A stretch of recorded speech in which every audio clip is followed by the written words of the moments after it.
이야기를 사랑하는 여러분, 안녕하세요. 따뜻한 이야기 코너에 오신 것을 환영합니다. 이곳은 진심을 담아 이야기를 들려드리는 공간입니다. 편안한 마음으로 감동과 반전이 가득한 특별한 이야기를 즐겨주세요. 준비되셨다면 좋아요를 눌러주시고 알림 설정도 켜신 뒤 지금부터 이야기를 시작하겠습니다. 살점이 뜯겨나가는 듯한 섬뜩한 통증이 발목을 파고들었다. 지독한 오물 냄새와 매캐한 연기가 뒤섞인 뒷간 바닥. 똥재가 쌓인 구덩이 속에 몸을 구겨 넣은 채 숨죽이고 있던 선율은 비명조차 지르지 못했다.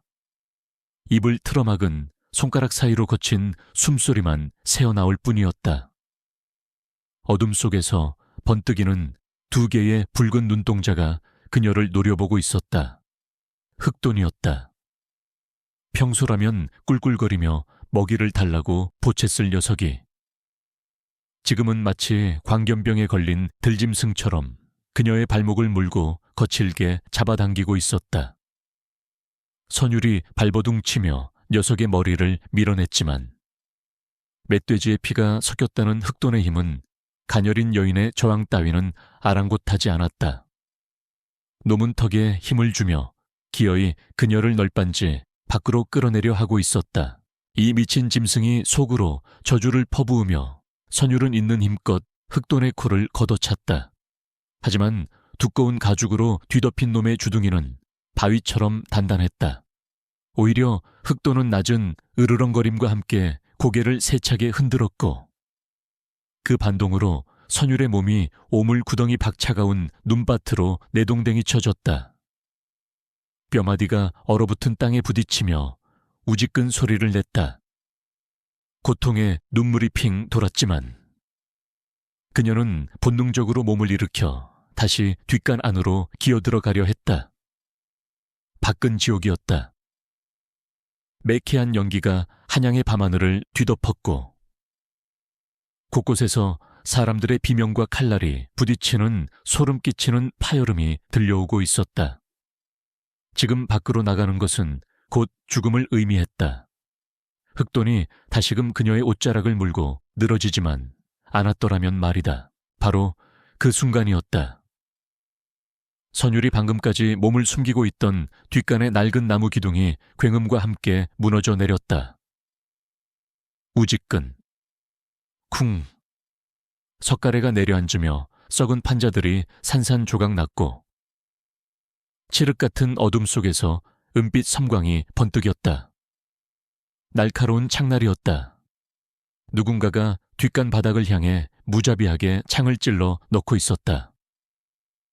만약 흑돈이 그녀를 억지로 끌어내지 않았더라면 선율의 몸은 저 창날에 꿰뚫려 오물과 함께 꽃이 신세가 되었을 것이 분명했다. 선율은 털썩 주저앉은 채 무너진 잔해 위로 솟아오르는 불똥을 멍하니 바라보았다. 심장이 미친 듯이 곤두박질 쳤다. 잔해 너머로 검은 그림자 세 개가 어른거렸다. 착호갑사들이었다. 호랑이를 잡는다는 그들이 오늘 밤은 사람을 사냥하고 있었다. 놈들의 갑옷에는 붉은 피가 흥건했고 손에 들린 횃불은 마치 도깨비불처럼 일렁였다. 쥐새끼 한 마리도 남기지 마라. 좌상대감의 숨이 붙어있는 것은 모조리 베어버려야 한다. 쉰 목소리의 사내가 뱉어낸 말은 얼어붙은 공기를 타고 선율의 귓가에 명징하게 박혔다. 그들은 뒷간이 완전히 무너진 것을 확인하고는 코를 쥐어짜며 다른 곳으로 발길을 돌렸다. 선율은 눈 속에 파묻힌 채 입을 틀어막고 바들바들 떨었다. 흑돈은 어느새 그녀의 등 뒤에 서서 마치 거대한 방패처럼 그녀를 가리고 있었다. 한양은 불타고 있었다. 저 멀리 경복궁 쪽에서 치솟는 불길이 밤하늘을 붉게 물들이고 눈송이는 핏빛으로 변해 흩날렸다. 영모였다. 아니, 누군가는 이것을 반정이라 부를지도 몰랐다. 하지만 똥재를 치우며 하루하루를 연명하던 번거리 신용의 관비 선율에게 그것은 그저 살육의 밤일 뿐이었다. 좌상 대감의 집은 이미 쑥대밭이 되었고 동료 하인들의 시체가 마당에 즐비했다. 그녀가 살아남은 것은 오로지 냄새나는 뒷간 구석에 처박혀 있었기 때문이었다. 그리고 이제 그 마지막 은신처마저 사라졌다. 갈 곳이 없었다. 그녀는 절망감에 휩싸여 차가운 눈바닥을 긁어댔다. 그때 흑돈이 콧김을 뿜으며 그녀의 옆구리를 툭 쳤다. 녀석은 도망치지 않았다. 불길을 피해 산으로 달아나는 짐승들과 달리 흑돈은 어둠이 가장 짙게 깔린 북쪽 담장을 향해 고개를 돌리고 있었다. 그곳은 험한 가시덤불이 우거져 사람의 발길이 닿지 않는 곳이었다. 놈은 선율을 돌아보더니 짧고 굵은 목을 위아래로 끄덕였다. 마치 따라오라는 듯한 그 몸짓에는 묘한 위압감이 서려 있었다. 평범한 가축의 눈빛이 아니었다. 깊고 어두운, 마치 사람의 말을 알아듣는 듯한 지성이 깃든 눈이었다.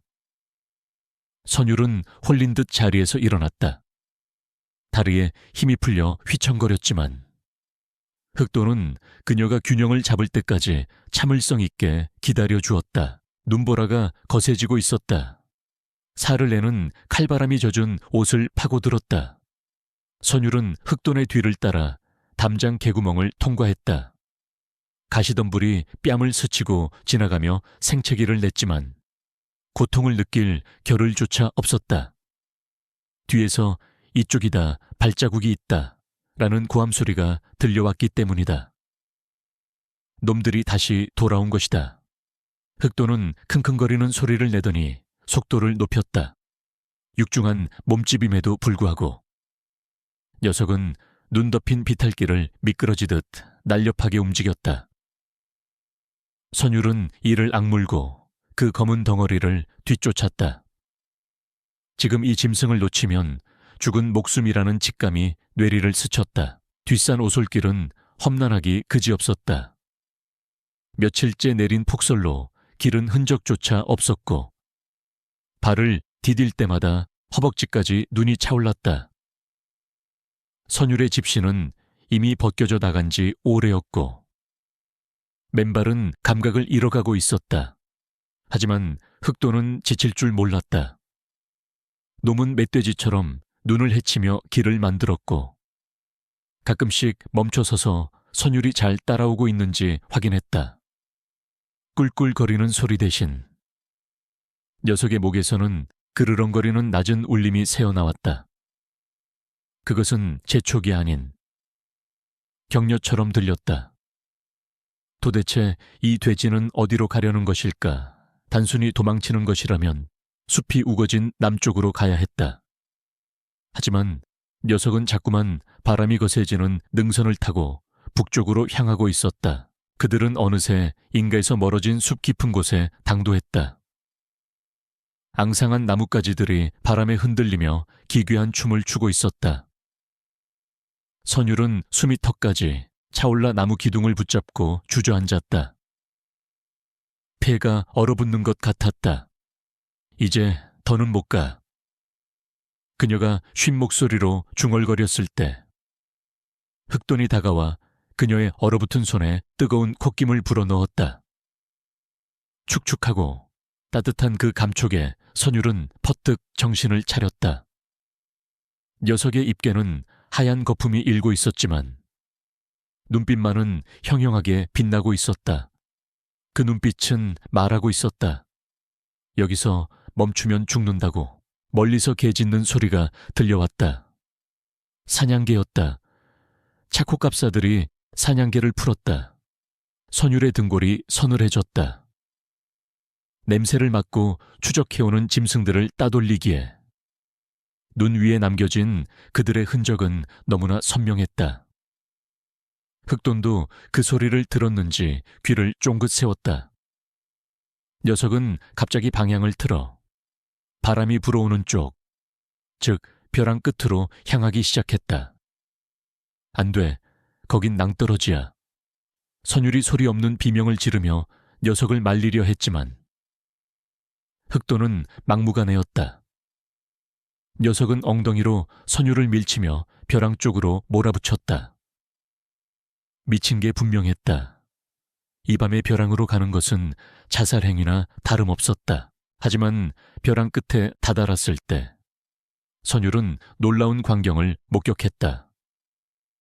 깎아지른 절벽 아래 덩굴식물로 교묘하게 가려진 좁은 동굴 입구가 희미하게 보였던 것이다. 사람의 눈으로는 절대 찾을 수 없는 사각지대였다. 흑도는 주저없이 덩굴 속으로 몸을 던졌다. 선율은 잠시 망설였으나 등 뒤에서 들려오는 사냥개들의 짖는 소리가 점점 더 가까워지자 눈을 질끈 감고 녀석을 따라 뛰어내렸다. 거친 바위와 덩굴에 긁히며 굴러떨어진 곳은 좁지만 바람을 피할 수 있는 바위 틈새였다. 위쪽에서는 그들의 냄새를 쫓던 사냥개들이 절벽 끝에서 컹컹거리며 맴도는 소리가 들려왔다. 동굴 안은 밖보다 훨씬 따뜻했다. 깊은 곳에서 미세한 지열이 올라오는 듯했다. 선율은 거친 숨을 몰아쉬며 바닥에 쓰러졌다. 긴장이 풀리자 온몸의 고통이 한꺼번에 밀려왔다. 흑도는 동굴 구석에 웅크리고 앉아 혀로 자신의 발굽에 박힌 가시를 빼내고 있었다. 어둠 속에서 녀석의 검은 털은 주변의 바위와 완벽하게 동화되어 보이지 않았다. 선율은 떨리는 손으로 품속의 부싯돌을 꺼내려다 멈칫했다. 불을 피웠다가는 영희 때문에 들킬 수도 있었다. 그녀는 대신 흑돈의 옆으로 기어간 녀석의 배에 등을 기댔다. 거대한 짐승의 천이 차갑게 식은 그녀의 등을 덮여주었다. 네오. 대체 정체가 뭐니 선율은 처음으로 흑돈을 향해 말을 건넸다. 비록 소리 없는 입모양뿐이었지만 녀석은 알아들었다는 듯 귀를 파닥거렸다. 이 돼지는 단순히 좌상대감이 아끼던 애완동물이 아니었다. 좌상은 매일 밤 아무도 몰래 뒷간 옆 돼지우리 앞에서 이 녀석에게 무언가를 중얼거렸다. 그리고 종이 뭉치를 던져주곤 했다. 선율은 그저 남은 음식 찌꺼기를 주는 것이라 생각했었다. 하지만 지금 생각해보니 그것은 평범한 먹이가 아니었다. 흑도는 그 종이들을 씹어 삼키며 무럭무럭 자라났고 그 결과가 바로 지금의 이 기이한 영물이었다. 동굴 밖의 눈보라는 더욱 거세져 세상의 모든 소리를 집어삼키고 있었다. 사냥개들의 소리도 이제 들리지 않았다. 하지만 선율은 알고 있었다. 이것은 끝이 아니라 시작일 뿐이라는 것을. 좌상대감의 집이 습격당하던 순간 그녀는 분명히 보았다. 대감이 죽어가면서 손가락으로 가리킨 곳은 화려한 안방이 아니라 바로 이 흑돈이 있는 뒷마당 돼지우리였다. 찾아라. 뱃속에. 대감의 마지막 유언은 픽거품에 묻혀 들리지 않았지만 그 눈동자는 흑돈을 향해 있었다. 흑돈이 갑자기 몸을 뒤척이며 괴로운 듯 신음소리를 냈다. 꾸르륵거리는 소리가 녀석의 뱃속에서 천둥처럼 울려 퍼졌다. 단순한 배고픔의 소리가 아니었다. 무언가 뱃속에 있는 이물질이 녀석을 고통스럽게 하고 있는 듯했다. 선율은 걱정스러운 눈빛으로 흑돈의 배를 쓰다듬었다. 단단하고 팽팽했다. 마치 돌덩이, 아니 쇠통 같은 것이 들어있는 것처럼. 순간 그녀의 머릿속에 섬광처럼 스치는 기억이 있었다. 오늘 저녁 난리가 나기 직전 대감이 촌농으로 밀봉한 대나무통을 들고 황급히 돼지우리로 달려가던 모습이 떠올랐다. 설마. 선율의 눈이 커졌다. 대감이 숨기려 했던 것. 반정 세력이 그토록 찾아 헤매던 그 물건이 바로 이 돼지의 뱃속에 들어있는 것일까. 흑도는 고통스러운 듯 거친 숨을 내쉬며 선유를 바라보았다. 그 눈빛은 애원하고 있었다. 자신을 도와달라고, 그리고 자신을 지켜달라고. 선율은 침을 꿀꺽 삼켰다. 그녀는 이제 단순한 도망자가 아니었다. 그녀는 걸어다니는 비밀 금고. 아니, 제국의 운명을 뱃속에 품은 짐승의 유일한 보호자가 된 것이다. 밤은 깊어갔고 밖에서는 여전히 살기가 뿜어져 나오고 있었다. 선율은 흑돈의 목을 끌어안았다. 냄새나고 투박한 짐승이었지만 지금 이 순간 세상에서 유일하게 그녀를 배신하지 않을 존재였다. 어디로 가야 하니 그녀가 속삭였다. 흑돈은 고개를 들어 동굴 밖, 북쪽 하늘을 응시했다. 그곳에는 희미하게 북극성이 빛나고 있었다. 국경, 그리고 아직 반란군의 손길이 닿지 않은 북방 군영이 있는 곳. 녀석은 알고 있었다. 자신들이 가야 할 집이 어디인지. 선율은 찢어진 치맛자락을 묶어 발을 감쌌다. 내일 해가 뜨면 다시 움직여야 했다. 눈보라가 그들의 발자국을 지워주겠지만 냄새까지 지울 수는 없을 것이다. 그녀는 흑돈의 등에 얼굴을 묻고 쪽잠을 청했다. 꿈속에서도 불타는 한양성과 피 묻은 칼날이 쫓아왔다. 하지만 꿈의 끝자락, 거대한 흑돈이 그녀를 태우고 구름 위를 달리는 환영이 나타났다. 그것은 기묘하고도 슬픈 예지몽이었다. 그녀와 이 짐승의 운명이 하나로 묶여 돌이킬 수 없는 길로 접어들었다는 계시였다. 동이 트기 전 가장 어두운 새벽, 흑돈이 먼저 눈을 떴다. 녀석은 잠든 선율을 깨우지 않으려는 듯 조심스럽게 몸을 일으켰다. 그리고 동굴 입구로 나가 코를 킁킁거리며 바람의 냄새를 맡았다. 피냄새가 섞인 바람이 불어오고 있었다. 추격자들이 가까워지고 있었다. 흑돈은 짧게 꿀꿀거리며 선율의 어깨를 툭 쳤다. 이제 떠나야 할 시간이었다. 폭풍우 치는 밤. 교태지가 이끄는 기묘한 여정은 이제 막 그 서막을 올렸다. 오늘 들려드릴 이야기는 순수한 창작물로 오직 오락과 감상을 위한 내용이며 실제 인물이나 사건과는 전혀 관련이 없음을 알려드립니다. 차가운 동굴 바닥에서 선율은 선잠에서 깨어났다. 코끝에 맴도는 흑돈의 누린내는 그녀를 한 달 전, 아직 세상이 뒤집히기 전에 그 지독하고도 평화로웠던 똥구덩이 속으로 데려갔다. 당시 선율의 세상은 사방이 높은 담장으로 막힌 좌상대감댁의 뒷마당. 그 중에서도 가장 구석진 돼지우리가 전부였다. 그녀의 일과는 동이 트기 전 일어나 돼지똥을 치우고 아궁이의 재를 긁어모아 거름을 만드는 일이었다. 화려한 비단 옷을 입은 안채의 사람들은 그녀를 똥순이라 부르며 코를 막고 지나갔지만 선율은 그 멸시가 오히려 편했다.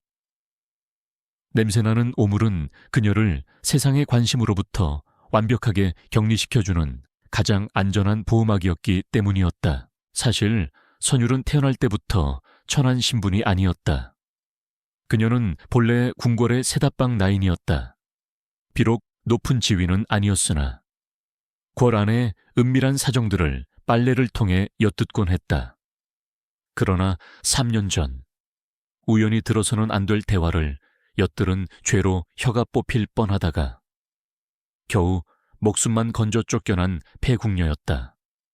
그때부터 그녀는 입을 닫았다.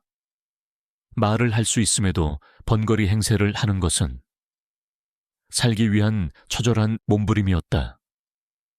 세상은 입산 계집보다 말 못하는 짐승 같은 하인을 더 선호했고 좌상 대감댁은 그런 그녀를 아무런 의심 없이 받아주었다. 그렇게 그녀는 자신의 존재를 지우고 그림자처럼 살아가고 있었다. 흑동과의 만남은 그 무렵 시작되었다. 어느 날 어미돼지가 새끼를 10마리 낳았는데 그중 유독 새카맣고 비쩍 마른 녀석이 하나 섞여 있었다. 어미조차 젖을 물리기를 거부하며 구석으로 밀어버린 그 볼품없는 새끼 돼지에게서 선율은 자신의 모습을 보았다. 버림받고 쓸모없어 보이는 존재. 그녀는 남들이 버린 찌꺼기 죽을 몰래 가져다 녀석에게 먹였다. 너도 살아야지. 악착같이 살아서 보란 듯이 꿀꿀거려 보거라. 소리내어 말하지 못하는 그녀의 응원을 들었는지 녀석은 끈질긴 생명력으로 살아남았다. 선율은 녀석에게 검은 돼지라는 뜻의 흑돈이라는 이름을 지어주었다. 하지만 흑돈은 평범한 돼지가 아니었다. 녀석은 여물보다 기이한 것을 즐겨 먹었다. 그것을 처음 목격한 것은 달이 구름에 가려진 어느 깊은 밤이었다. 잠이 오지 않아 돼지우리 근처를 서성이던 선율은 좌상대감이 홀로 우리 앞에 서 있는 것을 보았다. 천하를 호령하는 권세가인 그가 늦은 밤에 돼지우리를 찾는 것 자체가 기이한 일이었다. 대감은 주위를 살피더니 품속에서 종이 뭉치를 꺼내 흑돈에게 던져주었다. 먹어라. 흔적도 없이 삼켜라. 놀랍게도 흑돈은 먹이를 채가듯 그 종이들을 순식간에 씹어 삼켰다. 먹과 종이의 맛을 즐기는 짐승이라니. 선율은 소름이 돋았다. 그날 이후 선율은 흑돈을 유심히 관찰했다. 녀석은 대감이 던져주는 서찰, 장부에 찢어진 조각, 때로는 붉은 인주가 묻은 밀집까지도 가리지 않고 먹어치웠다. 좌상대감에게 흑돈은 단순한 가축이 아니라 세상에서 가장 안전한 소각장이었던 셈이다. 태워버리면 연기가 나고 재가 남지만 짐승의 뱃속으로 들어가면 그 어떤 증거도 남지 않으니까. 흑돈은 권력의 어두운 비밀들을 양분 삼아 무럭무럭 자라났다. 녀석의 털에서 윤기가 흐르고 눈빛이 형형해질수록 녀석의 뱃속에는 감당할 수 없는 음모들이 차곡차곡 쌓여가고 있었다. 선율 역시 그 비밀스러운 의식에 동참하게 되었다. 대감이 남긴 한약 찌꺼기나 탕약 그릇에 남은 찌꺼기들을 버리는 척하며 흑돈에게 먹였다. 귀한 약재들이 섞인 먹이를 먹어서인지 흑돈의 덩치는 날이 갈수록 비대해졌고 힘 또한 장사가 되었다. 때때로 선율이 빗자루를 들고 우리 청소를 하러 들어가면 흑돈은 그녀의 발치에 머리를 비비며 애교를 부렸다. 유일하게 자신을 때리지 않고 챙겨주는 인간이라는 것을 아는 눈치였다. 선율은 아무도 없는 틈을 타 흑돈에게 작게 속삭이곤 했다. 너는 너무 많은 것을 알고 있어. 그게 너를 죽일 수도 있어. 흑돈은 그럴 때마다 꿀꿀거리며 마치 괜찮다는 듯 꼬리를 흔들었다. 시간이 흘러 한 달 전부터 집안의 공기가 달라졌다. 대감의 얼굴에는 수심이 가득했고 밤마다 집을 찾는 손님들의 발길이 끊이지 않았다. 그들은 모두 검은 갓을 깊게 눌러쓰고 목소리를 낮춰 대화했다. 선율은 본능적으로 느꼈다. 3년 전 궁궐에서 느꼈던 그 서늘한 살기. 피바람이 불어오기 직전의 그 불길한 징조가 다시 시작되고 있음을. 대감은 더욱 자주 돼지우리를 찾았다. 흑돈에게 먹이는 종이의 양도 늘어났다. 어떤 날은 흑돈이 소화불량에 걸린 듯 끙끙 앓을 정도로 많은 양의 문서를 억지로 먹이기도 했다. 그리고 운명의 그날 밤, 해가 지자마자 대감이 다급하게 뒷마당으로 뛰어왔다. 평소와 달리 갓도 쓰지 않은 산발한 머리채였다. 그의 손에는 촛농으로 단단히 밀봉된 대나무통 하나가 들려 있었다. 대감의 손은 덜덜 떨리고 있었고 눈은 공포에 질려 있었다. 그는 자고 있던 흑돈을 발로 차 깨운 뒤 녀석의 주둥이를 억지로 벌렸다. 이것만은 놈들의 손에 들어가선 안 된다. 흑돈이 고통스러운 비명을 질렀지만 대감은 아랑곳하지 않고 굵은 대나무 통을 녀석의 목구멍 깊숙이 밀어 넣었다. 억지로 삼키는 과정에서 흑돈의 입가가 찢어져 피가 흘러내렸다. 숨어서 그 광경을 지켜보던 선율은 비명을 지를 뻔했다. 그때 대나무 통을 삼킨 흑돈이 컥컥거리며 괴로워하자 대감이 고개를 돌렸다. 그리고 덤불 뒤에 숨어있던 선율과 눈이 마주쳤다. 심장이 멈추는 것 같았다. 비밀을 들킨 하인은 죽은 목숨이나 다름없었다. 대감은 성큼성큼 그녀에게 다가왔다. 선율은 바닥에 납작 엎드려 살려달라고 빌 준비를 했다. 하지만 대감은 그녀를 죽이는 대신 그녀의 어깨를 으스러질 듯 움켜쥐었다. 너 말 못하는 그 아이로구나. 대감의 목소리는 절박했다. 이 짐승을 지켜라. 무슨 일이 있어도 이놈이 잡히게 둬서는 안 된다. 그것은 부탁이 아니라 유언이었다.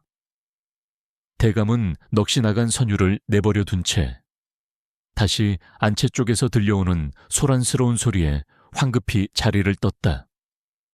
얼마 지나지 않아 역적이다 문을 부셔라 하는 함성과 함께 정문이 부서지는 소리가 들려왔다. 불화살이 밤하늘을 가르고 지붕 위로 쏟아졌다.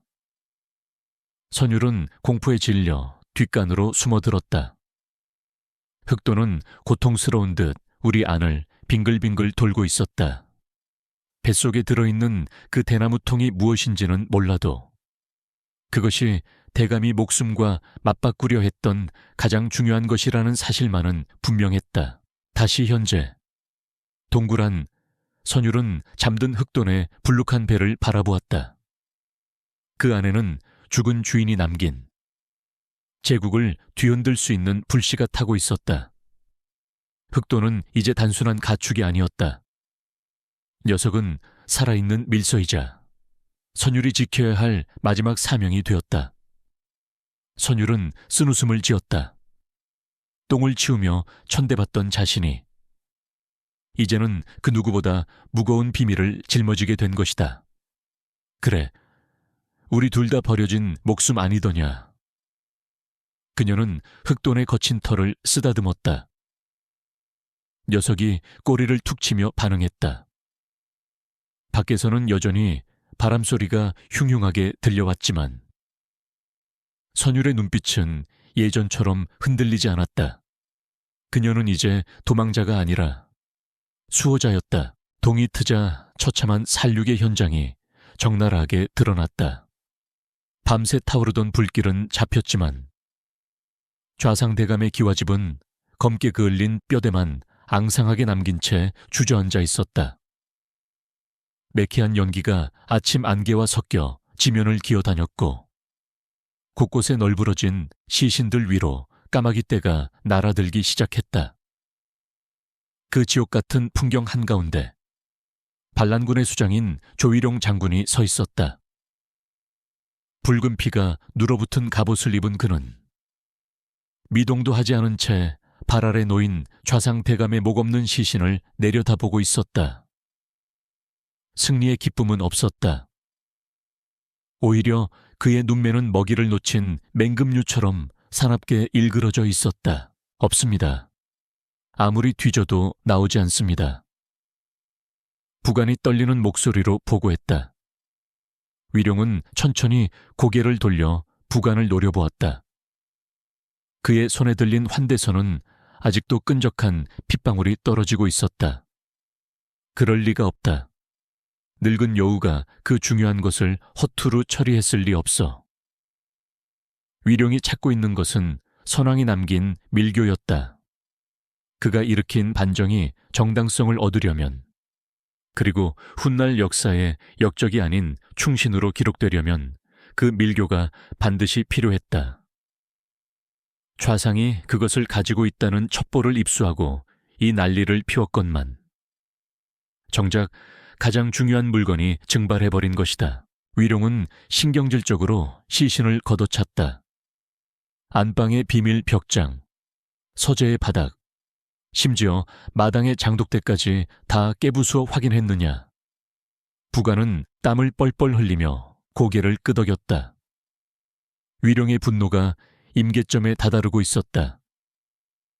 그는 칼끝으로 바닥에 떨어진 잿더미를 헤집었다. 만약 좌상이 죽기 전에 태워버렸다면 아니.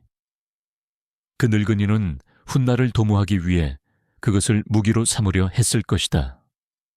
절대 없애지 않았다. 어딘가에 숨겼다. 인간의 상식을 벗어난. 누구도 예상하지 못한 곳에 말이다. 그때 병사 2명이 피투성이가 된 노인 하나를 질질 끌고 왔다. 집안의 대소사를 관리하던 늙은 집사였다.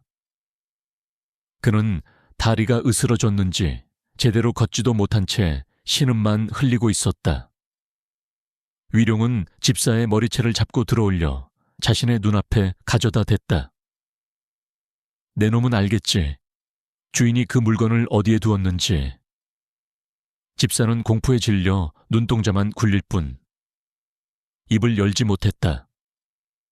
위룡은 망설임 없이 집사의 새끼손가락에 칼끝을 가져다 댔다. 말하지 않으면 하나씩 자르겠다. 손가락이 다 없어지면 발가락, 그 다음은 귀, 코, 혀 순서다. 비명소리가 아침 공기를 갈랐다. 첫 번째 손가락이 바닥에 뒹굴었다. 집사는 고통에 몸부림치며 쉰 목소리로 울부짖었다. 모릅니다. 정말 모릅니다. 대감마님은 어제 저녁 내내 돼지우리에만 계셨습니다. 위룡의 손이 멈췄다. 돼지우리 천하의 좌상이 귀한 손님이 와도 내다보지 않던 그 더러운 곳에 왜 있었단 말인가. 위룡은 의아한 표정으로 집사를 다그쳤다. 돼지우리 거기서 무엇을 했느냐. 집사는 덜덜 떨며 대답했다. 무언가를 흑돈에게 먹이셨습니다. 대나무통 같은 것을. 순간 위룡의 머릿속에 번개가 치듯 스치는 것이 있었다. 그는 좌상의 기괴한 소문을 익히 들어 알고 있었다. 남은 음식물 찌꺼기가 아닌 자신이 읽은 서책이나 편지를 키우던 돼지에게 먹인다는 소문. 당시에는 그저 노망난 늙은이의 궤벽이라 치부했었다. 위룡은 헛웃음을 터뜨렸다. 그 늙은 여우는 살아있는 짐승을 금고로 쓰고 있었던 것이다. 아무도 훔쳐갈 수 없고 죽여서 배를 가르지 않는 이상 꺼낼 수 없는 스스로 이동까지 가능한 금고. 위룡은 집사를 바닥에 내동댕이 치고 뒷마당으로 성큼성큼 걸어갔다. 돼지우리는 텅 비어 있었다. 나무 울타리 한쪽이 무식한 힘에 의해 부서져 나간 상태였다. 위룡은 깨진 울타리와 그 주변의 눈밭을 유심히 살폈다. 선명한 발자국이 남아 있었다. 멧돼지처럼 거대한 짐승의 발굽 자국, 그리고 그 옆에 찍힌 작고 가녀린 인간의 발자국. 누구냐, 이 짐승을 데리고 나간 놈이. 뒤따라온 집사가 창백한 얼굴로 대답했다. 똥을 치우던 계집종입니다. 번거리라 대감마님이 곁에 두셨습니다. 위룡의 입가에 비릿한 미소가 번졌다. 번거리 하인과 비밀을 삼킨 돼지. 완벽한 조합이었다. 위룡은 발자국이 향한 곳을 바라보았다. 북쪽이었다. 놈들은 산을 넘어 북방군영으로 가려하고 있었다. 그곳에는 아직 조정에 충성하는 북방절도사가 버티고 있었다. 만약 그 밀교가 북방절도사의 손에 들어간다면 위룡의 반정은 하루아침에 역모가 되고 그의 목은 효수되어 저작거리에 내걸릴 것이다. 등골이 서늘해졌다. 이것은 단순한 추격전이 아니었다. 자신의 목숨과 가문의 운명이 걸린 시합이었다. 그는 즉시 뒤를 돌아보며 소리쳤다. 차코갑사들을 불러라. 당장. 잠시 후 호랑이 가죽을 두르고 거친 수염을 기른 5명의 사내들이 위룡 앞에 도열했다. 조선 최고의 사냥꾼들, 차코갑사였다. 그들은 살기등등한 눈빛으로 명령을 기다렸다. 위룡은 그들에게 흑돈에 대한 인상착의를 설명했다. 일반 돼지가 아니다. 멧돼지의 피가 섞인 거대한 놈이다. 그리고 그 옆에는 비쩍 마른 계집 하나가 있을 것이다. 그는 잠시 뜸을 들이다가 차갑게 덧붙였다. 계집은 죽여도 좋다. 아니, 죽여라. 하지만 돼지는 반드시 배를 가르지 않은 상태로 내 앞에 가져와야 한다. 놈의 뱃속에 내 목숨줄이 들어있다. 차코갑사들은 묵묵히 고개를 끄덕이더니 사냥개들의 목줄을 풀었다. 훈련된 맹견들이 킁킁거리며 흑돈의 냄새를 맡기 시작했다.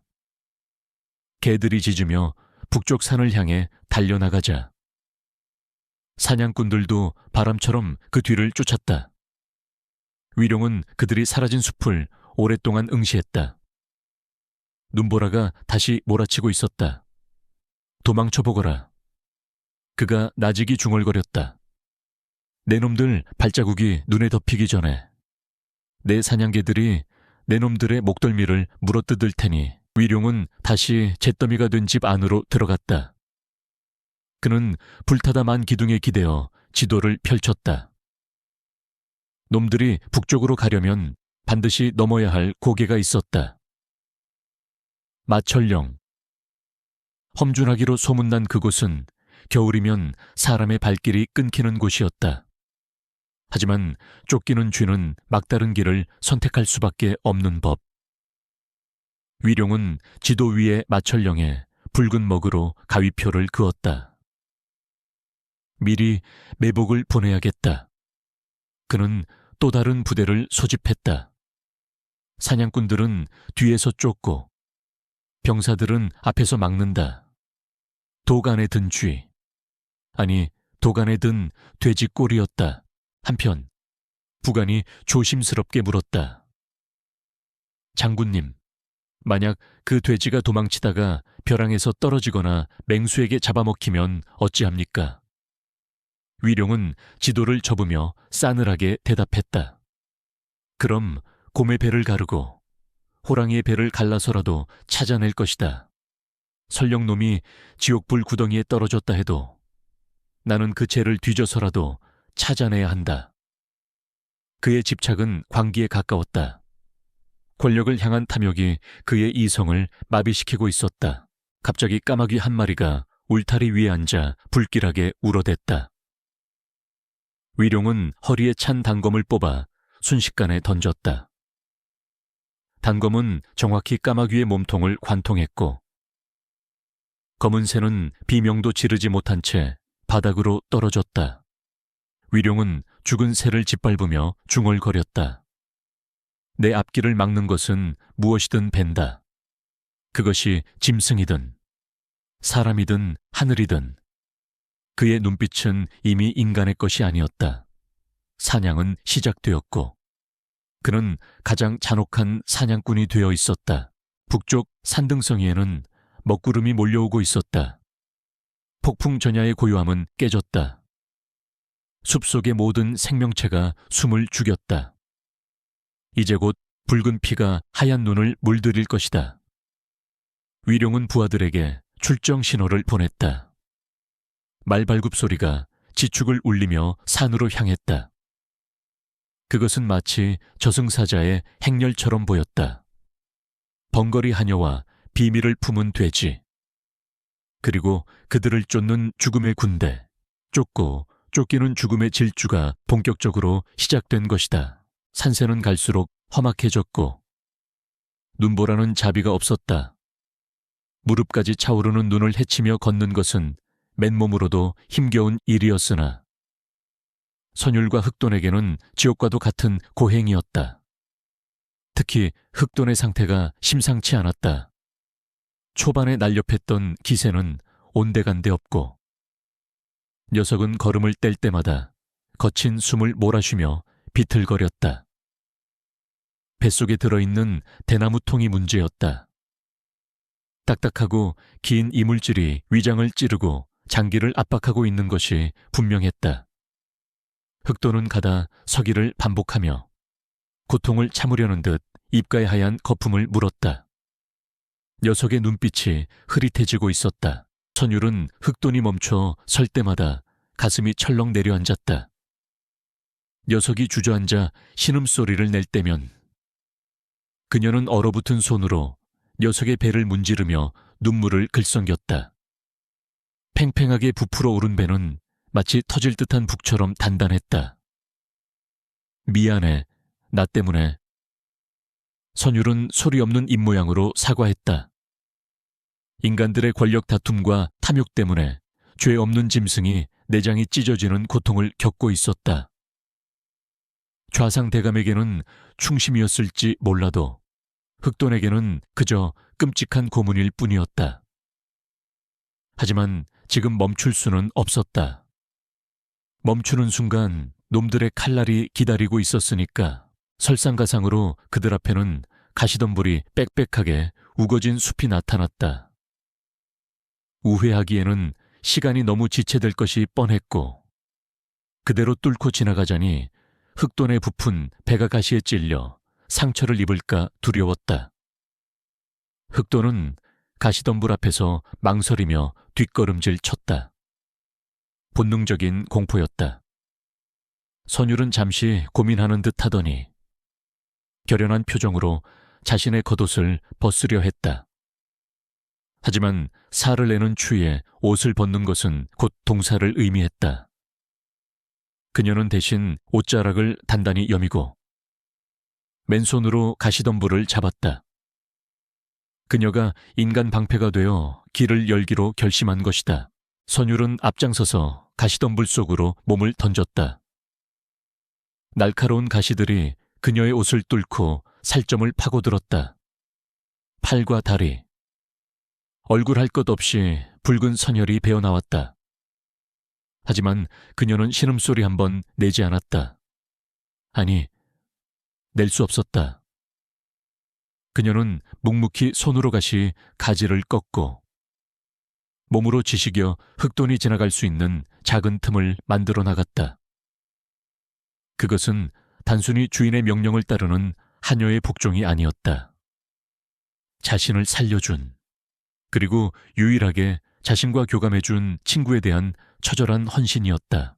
흑돈은 선율의 뒤를 따르며 그녀가 흘린 피냄새를 맡았다. 짐승은 본능적으로 알았다. 앞서가는 저 작은 인간이 자신을 위해 고통을 감내하고 있다는 것을. 흑돈은 낮은 소리로 끙끙거리며 선율의 옷자락을 살짝 물었다. 마치 그만하라는 듯, 자신이 앞장서겠다는 듯한 신호였다. 하지만 선율은 흑돈의 코를 밀어내며 단호하게 고개를 저었다. 뱃속의 비밀이 터지면 모든 것이 끝장이었다. 너는 다치면 안 돼. 나만 다치면 돼. 그녀의 눈빛은 그렇게 말하고 있었다. 그렇게 한참을 가시덤불과 사투를 벌인 끝에 그들은 겨우 숲을 빠져나올 수 있었다. 선율의 몰골은 처참했다. 옷은 넝마가 되었고 드러난 피부는 온통 긁히고 찔린 상처투성이었다. 하얀 눈 위에 그녀가 지나온 길을 따라 붉은 핏방울이 점점이 이어져 있었다. 현기증이 일어 비틀거리는 선율을 흑돈이 거대한 머리로 받쳐주었다. 녀석은 거친 혀로 선율의 손등에 흐르는 피를 핥아주었다. 따뜻하고 까칠한 그 감촉에 선율은 희미하게 웃음 지었다. 아픔보다 안도감이 먼저였다. 하지만 그 안도감은 오래가지 못했다. 바람을 타고 멀리서 들려오는 소리가 있었다. 컹컹컹 사냥개들의 짖는 소리였다. 그리고 이어서 들려오는 날카로운 나팔소리, 차코갑사들이었다. 그들은 생각보다 훨씬 빠르게 거리를 좁혀오고 있었다. 선율은 쏘스라치게 놀라 뒤를 돌아보았다.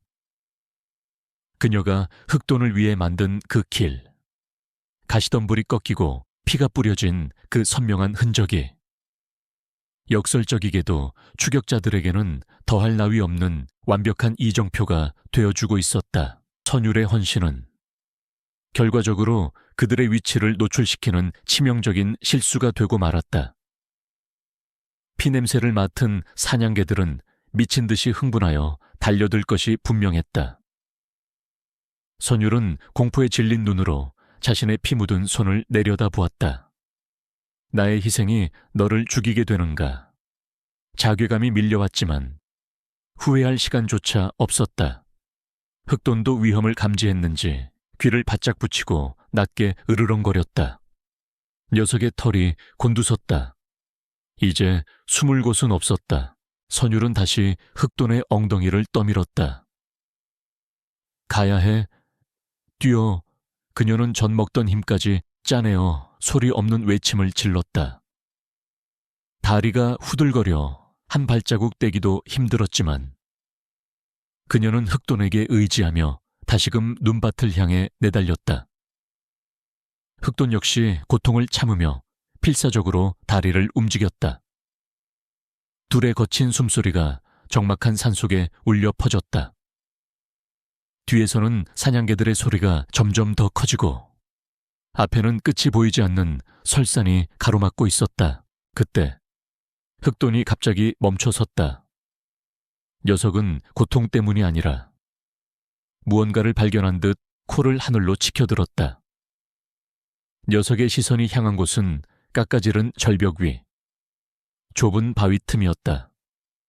그곳은 사람이 오르기에는 너무 가파르고 위험해 보였지만 짐승의 감각은 그곳이 유일한 살기림을 직감한 듯했다. 선율은 망설였다. 저곳을 오르다 떨어지면 뼈도 못 추릴 것이다. 하지만 뒤에서 들려오는 개 짖는 소리는 이제 바로 턱 밑까지 쫓아와 있었다. 선택의 여지가 없었다. 선율은 흑돈의 목을 끌어안고 녀석의 눈을 바라보았다. 검은 눈동자 속에 자신의 피투성이 얼굴이 비치고 있었다. 그래, 가보자. 네가 가는 길이라면. 그녀는 각오를 다지며 흑돈의 등을 두드렸다. 그 순간 숲을 뚫고 첫 번째 사냥개가 튀어나왔다. 누런 이빨을 드러내며 달려드는 맹견을 향해 흑돈이 벼락같이 몸을 돌려 돌진했다. 쾅 육중한 몸통 박치기에 사냥개는 비명과 함께 눈밭으로 튕겨나갔다. 선율은 그 틈을 타 절벽 쪽으로 기어 올라가기 시작했다. 이것은 더 이상 단순한 도망이 아니었다. 서로를 위해 목숨을 내건 투쟁이었다. 선율이 흘린 피는 눈 위에 길을 만들었지만 그 길은 이제 흑돈이 지켜야 할 성역이 되었다. 흑돈은 선율이 안전하게 바위 위로 올라갈 때까지 몰려드는 사냥개들을 온몸으로 막아내고 있었다. 녀석의 몸에도 이빨 자국이 늘어나고 피가 흘렀지만 흑돈은 물러서지 않았다. 그 모습은 흡사 새끼를 지키는 어미, 아니 주군을 지키는 호위무사와도 같았다. 선율은 절벽 위에서 손을 뻗으며 울부짖었다. 그녀의 입에서 처음으로 터져나온 소리는 짐승의 울음소리 같은 처절한 비명이었다. 피비린내가 눈보라를 뚫고 진동했다.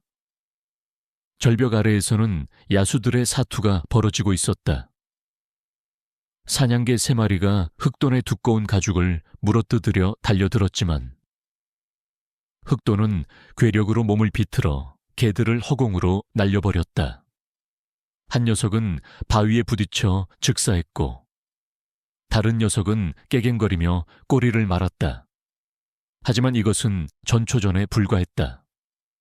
곧이어 묵직한 발소리와 함께 차코갑사들이 모습을 드러냈다. 그들은 활시위를 팽팽하게 당긴 채 흑돈을 겨누고 있었다. 쏴라, 배는 피하고 머리를 노려 대장의 고함과 동시에 화살이 빗발쳤다. 흑돈이 비명을 질렀다. 두꺼운 지방층과 털이 화살을 어느 정도 막아주었지만 몇 발은 깊숙이 박혔다. 고통에 몸부림치는 흑돈을 향해 갑사들이 창을 꼬나쥐고 포위망을 좁혀왔다. 그들은 호랑이도 잡는 베테랑들이었다. 흥분하지 않고 침착하게 흑돈의 퇴로를 차단하고 있었다. 흑돈이 콧김을 내뿜으며 돌진하려 했지만 긴 창날들이 녀석의 눈앞에서 번뜩이며 접근을 막았다. 절체절명의 위기였다. 흑돈은 벼랑 끝으로 몰리고 있었다. 그때 갑사 중 한 명이 절벽 위를 올려다보았다. 바위 틈에 숨어 떨고 있는 선유를 발견한 것이다. 저깃다.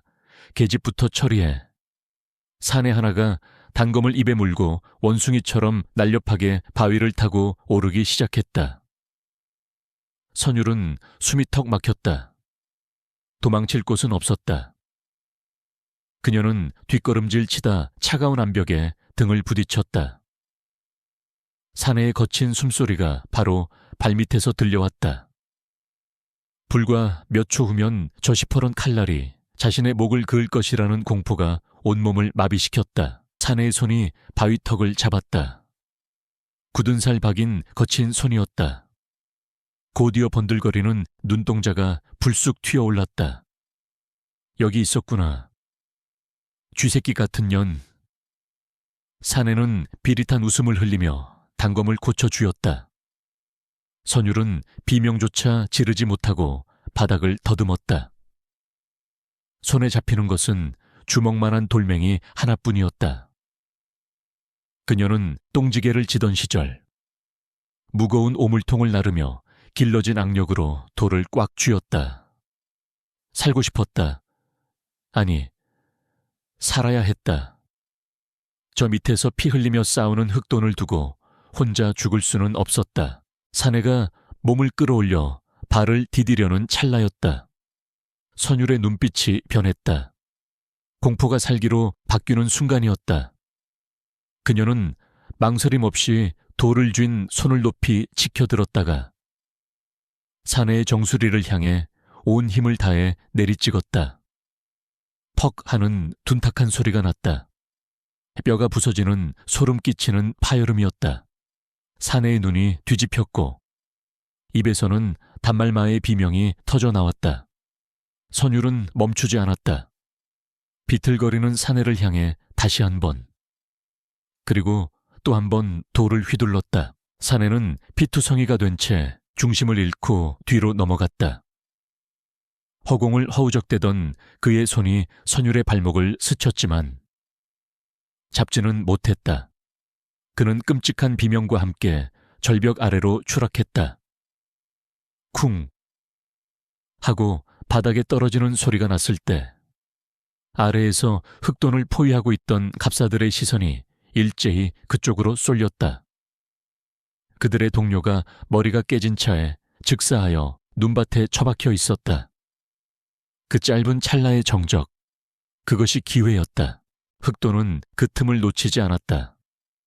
동료의 죽음에 당황한 갑사 한 명의 빈틈을 파고들어 녀석은 마치 성난 전차처럼 돌진했다. 흑돈의 날카로운 엄니가 갑사의 허벅지를 들이받아 꿰뚫었다. 으악! 갑사의 처절한 비명과 함께 포위망이 뚫렸다. 흑돈은 창자루를 부러뜨리며 길을 열었고 절벽 위를 향해 고개를 쳐들고 포효했다. 뛰어내려 라는 신호였다. 선율은 눈을 질끈 감고 눈이 쌓인 비탈을 향해 몸을 던졌다. 눈밭을 구르며 내려온 선율은 흑돈의 옆에 떨어졌다. 그녀의 얼굴에는 방금 죽인 사내의 피가 튀어 있었다. 뜨겁고 끈적한 그 액체가 그녀의 뺨을 타고 흘러내렸다. 흑돈은 코로 선율을 일으켜 세우더니 부러진 화살이 박힌 몸을 이끌고 뚫린 길을 향해 달리기 시작했다. 잡아 전연을 죽여 뒤에서 대장의 고함 소리가 들려왔지만 이미 기세는 꺾여 있었다. 괴물 같은 돼지와 사람을 죽인 독한 계집의 기백에 갑사들도 주춤한 것이다. 그들은 미친 듯이 달렸다. 심장이 터질 것 같고 폐가 얼어붙는 고통 속에서도 멈출 수 없었다. 얼마나 달렸을까? 눈보라가 더욱 거세져 한 치 앞도 분간할 수 없게 되자 그들은 어느 바위 동굴 아래로 몸을 숨겼다. 흑도는 바닥에 쓰러져 거칠게 숨을 몰아쉬었다. 옆구리와 어깨에서 검붉은 피가 흘러 눈을 적셨다. 선율은 떨리는 손으로 자신의 옷을 찢어 흑돈의 상처를 지혈하려 했다. 하지만 그녀의 손이 말을 듣지 않았다. 덜덜 떨리는 양손은 피로 얼룩져 있었다. 선율은 자신의 손을 멍하니 내려다보았다. 그것은 더 이상 똥이나 치우던 천한 하녀의 손이 아니었다. 살인을 저지른 손, 되돌릴 수 없는 강을 건넌 죄인의 손이었다. 속이 메스꺼워 구역질이 올라왔다. 방금 전 돌로 사람의 머리를 내려칠 때에 그 끔찍한 타격감이 생생하게 되살아났다. 그녀는 눈밭에 엎드려 헛구역질을 해댔다. 눈물이 핑 돌았지만 울음소리는 나오지 않았다. 흑돈이 힘겹게 고개를 들어 선율의 피 묻은 손을 핥았다. 녀석의 따뜻한 혀가 닿자 선율은 겨우 진정할 수 있었다. 녀석의 눈빛은 말하고 있었다. 우리는 살기 위해 그랬을 뿐이다. 선율은 흑돈의 목을 끌어안고 흐느꼈다. 생존의 대가는 가혹했다. 그들은 오늘 순수했던 과거의 자신들을 죽이고 살인자가 되었다. 이것이 그들이 치러야 할 첫 번째 대가였다. 하지만 슬퍼할 겨를조차 없었다. 흑돈의 상태가 심각했다. 화살 하나가 꽤 깊이 박혀 있었다. 선율은 이를 악물었다. 그녀는 이제 나약한 피해자가 아니었다. 그녀는 살인자였고 전사였다. 그녀는 떨림을 멈추고 단호한 손길로 흑돈의 몸에 박힌 화살대를 잡았다. 참아야 해. 조금만 참아. 그녀는 마음을 굳게 먹고 화살을 뽑아냈다. 흑돈이 고통에 몸부림쳤지만 비명은 눈보라 속에 묻혔다. 상처를 동여매고 웅크려 앉은 두 생명체 위로 밤이 찾아왔다. 밖에서는 여전히 차코갑사들의 뿔나팔 소리가 끈질기게 들려오고 있었다. 하지만 선율은 더 이상 두려움에 떨지 않았다. 그녀의 눈빛은 차갑게 가라앉아 있었다. 한 번 죽인 손으로 두 번은 못 죽이겠는가. 그녀는 품속에 간직한 죽은 사냥꾼에게서 뺏은 단검을 만지작거렸다. 차가운 쇠붙이의 감촉이 그녀의 새로운 심장이 된 듯했다. 눈보라를 피해 그들이 숨어든 곳은 산 중턱에 위태롭게 매달린 폐허가 된 성황당이었다. 지붕은 반쯤 무너져 하늘이 보였고 먼지 쌓인 신목에는 색바랜 오방색 천들이 귀신 머리카락처럼 흩날리고 있었다. 음산한 기운이 감돌았지만 찬바람을 피할 수 있는 유일한 안식처였다. 흑돈은 당 안에 들어서자마자 바닥에 쓰러지듯 눕더니 괴로움에 몸을 비틀기 시작했다. 상처의 고통 때문이 아니었다.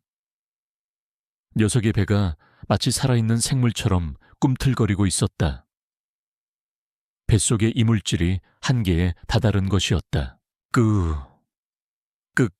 흑돈의 목에서 짐승의 울음소리가 아닌 마치 사람이 목을 긁는 듯한 섬뜩한 소리가 새어나왔다. 녀석은 입을 크게 벌리고 헛구역질을 해댔다. 위액과 거품이 바닥을 적셨지만 정작 중요한 것은 나오지 않았다. 선율은 공포에 질려 흑돈의 등을 두드렸다. 이러다 내장이 터져 죽는 것은 아닐까 두려웠다. 하지만 흑돈은 포기하지 않고 온몸의 근육을 수축시키며 뱃속의 것을 밀어내려 안간힘을 썼다. 녀석의 눈이 핏발로 붉게 충혈되었다. 마침내 컥 하는 파열음과 함께 흑돈의 목구멍에서 검붉은 덩어리가 튀어나왔다. 툭, 투둑. 덩어리는 바닥을 구르며 끈적한 점액을 흩뿌렸다. 그것은 피와 위액으로 뒤범벅된 대나무 통이었다. 흑돈은 기진맥진하여 바닥에 머리를 쳐박고 거친 숨을 몰아쉬었다. 녀석의 배는 홀쭉해졌지만 그 대가로 온몸이 땀과 오물로 젖어 있었다. 선율은 떨리는 손을 뻗어 그 대나무 통을 집어들었다. 아직 짐승의 천이 남아있어 뜨끈했다. 선율은 옷자락으로 대나무 통을 닦아냈다. 겉면에는 촛농으로 꼼꼼하게 밀봉된 흔적이 역력했다. 좌상대감이 목숨을 걸고 지키려 했던 것. 조일용 장군이 마을 하나를 불태워서라도 찾으려 했던 것이 바로 이 안에 들어있었다. 선율은 망설였다. 판도라의 상자를 여는 기분이었다. 이것을 확인하는 순간 자신은 더 이상 도망치는 노비가 아니라 거대한 역사의 소용돌이에 휘말린 죄인이 될 것임을 직감했다. 하지만 그녀는 알아야 했다. 자신이 죽인 사냥꾼의 피와 흑돈이 겪은 고통의 이유를. 그녀는 품속에서 단검을 꺼내 촛농을 긁어내고 뚜껑을 열었다. 안에는 기름 먹인 비단에 쌓인 두루마리가 들어있었다. 선율은 조심스럽게 비단을 펼쳤다. 달빛이 희미하게 비치는 성황당 안에서 붉은 글씨들이 뱀처럼 꿈틀거리며 그녀의 눈을 찔렀다. 그것은 먹이 아닌 피로 쓴 혈서였다. 궁녀 시절 어깨너머로 글을 익혔던 선율은 떨리는 눈으로 첫 문장을 읽어 내려갔다. 이 글을 읽는 자는 보아라. 나는 독살당하였다. 심장이 멎는 것 같았다. 그 필체는 너무나 익숙했다. 선왕의 필체였다. 선율이 세다방 나인 시절 왕의 의복을 정리하며 몰래 보았던 그 힘 있는 필체가 지금은 고통과 원한으로 일그러져 있었다. 내용은 충격적이었다. 병환으로 승하했다고 알려진 선왕은 사실 조일용 장군이 올린 탕약을 마시고 피를 토하며 죽어갔던 것이다. 그리고 이 혈서에는 조일용의 반역 모의와 그에 가담한 간신들의 명단이 적나라하게 적혀 있었다. 마지막에는 옥새가 아닌 왕의 지장이 피로 찍혀 있었다. 선율의 손이 사시나무 떨듯 떨렸다. 이것은 단순한 밀서가 아니었다. 조선의 왕을 바꿀 수 있는, 아니 역적들의 목을 모조리 칠 수 있는 절대적인 칼날이었다. 좌상대감은 이 엄청난 증거를 사람에게 맡길 수 없었던 것이다. 사람은 고문하면 입을 열고 배신할 수 있으니까. 하지만 짐승은 말을 하지 않는다. 배신도 모른다. 그래서 그는 이 거대한 진실을 가장 천대받는 돼지의 뱃속에 숨기는 기상천외한 도박을 감행한 것이다. 선율은 바닥에 엎드려 있는 흑돈을 경외의 어린 눈으로 바라보았다. 이 냄새나고 투박한 짐승은 지난 한 달 동안 선왕의 원혼과 제국의 운명을 뱃속에 품고 묵묵히 밥을 먹고 잠을 잤던 것이다. 녀석이 그토록 북쪽으로 가려 했던 이유도 이제야 명확해졌다. 북방에는 선왕이 가장 신임했던 김종서 장군이 10만 대군을 이끌고 주둔하고 있었다.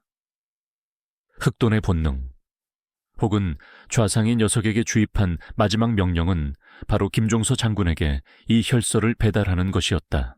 우리가 가야 할 곳은 단순히 숨을 곳이 아니었어. 선율이 나직이 중얼거렸다. 그녀는 혈서를 다시 비단에 싸서 대나무 통에 넣으려다 멈칫했다. 통은 너무 크고 무거웠다.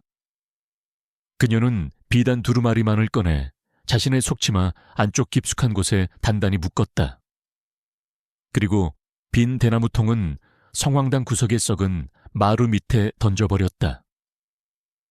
이제부터는 흑돈이 아닌 그녀 자신이 그릇이 되어야 했다.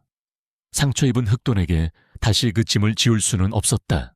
그때 흑돈이 끙끙거리며 몸을 일으켰다. 녀석은 선율이 혈서를 품에 넣는 것을 빤히 바라보더니 안도한 듯 긴 숨을 내쉬었다. 그리고는 절뚝거리는 다리로 성황당 입구로 다가가 북쪽 밤하늘을 향해 코를 킁킁거렸다. 바람 냄새가 바뀌고 있었다. 눈보라가 잦아들고 있었지만 대신 더욱 짙은 살기가 바람을 타고 올라오고 있었다. 조위룡이 본대를 이끌고 산을 포위하기 시작한 것이다. 선율은 흑돈의 옆에 섰다. 이제 그녀의 눈에는 망설임이 없었다. 그녀는 더 이상 번거리 흉내를 내는 겁쟁이 하녀가 아니었다. 그녀는 선왕의 밀명을 수행하는 유일한 사자였다. 가자, 흑돈아. 선율이 흑돈에 거친 털을 쓰다듬으며 속삭였다. 네가 나를 살렸으니 이제 내가 너를 지키고 이 나라를 살리겠다. 그들은 성황당을 나섰다. 어둠 속에서 흑돈의 눈이 붉게 빛났다. 그들은 알고 있었다. 이 산을 넘으면 살 길이 열리지만 넘지 못하면 이곳이 그들의 무덤이 될 것임을. 진실을 품은 여자와 짐승은 다시 차가운 어둠 속으로 걸음을 옮겼다. 이제부터는 속도전이 아니라 목숨을 건 돌파전이었다. 새벽녘 산허리에 짙은 운무가 깔렸다. 한 치 앞도 분간할 수 없는 하얀 안개는 쫓기는 자들에게는 하늘이 내린 은신처였으나 쫓는 자들에게는 보이지 않는 공포의 장막이었다. 조위룡 장군은 성황당 마루 밑에서 빈 대나무통을 발견하고는 이를 갈았다. 빈 껍데기뿐이군. 그가 손에 힘을 주자 대나무통이 뿌드득 소리를 내며 으스러졌다. 놈들이 혈서를 가져갔다. 이제 이것은 단순한 추격전이 아니었다. 그 혈서가 세상에 나오는 순간 자신의 목은 물론 삼족이 멸해질 것이었다. 위룡은 병사들을 독촉했다. 그러나 병사들의 사기는 이미 바닥을 치고 있었다. 간밤에 동료 차코갑사가 머리가 깨져 죽은 시체로 발견되었고 어둠 속에서 거대한 괴물을 보았다는 소문이 퍼져나가고 있었기 때문이었다. 게다가 짙은 안개 속에서 들려오는 기괴한 바람소리는 마치 원귀의 울음소리 같았다. 병사들은 두려움에 떨며 서로 뭉쳐 다니려 했고 이는 수색의 범위를 좁히고 속도를 늦추는 결과를 낳았다. 선율은 높은 바위 틈새에 숨어 그들의 혼란을 지켜보고 있었다. 그녀의 눈빛은 차분하게 가라앉아 있었다. 무작정 도망치기만 해서는 승산이 없었다. 그녀는 지형과 날씨, 그리고 적들의 공포심을 이용하기로 마음먹었다. 그녀는 흑돈의 상처에서 나온 피가 묻은 헝겊 조각을 나뭇가지에 묶었다. 그리고 그것을 가파른 절벽 아래쪽 덤불숲으로 힘껏 던졌다. 미끼였다. 피냄새를 맡은 사냥개들이 미친 듯이 지저대며 절벽 쪽으로 달려들었다. 저기다, 놈들이 저쪽으로 갔다.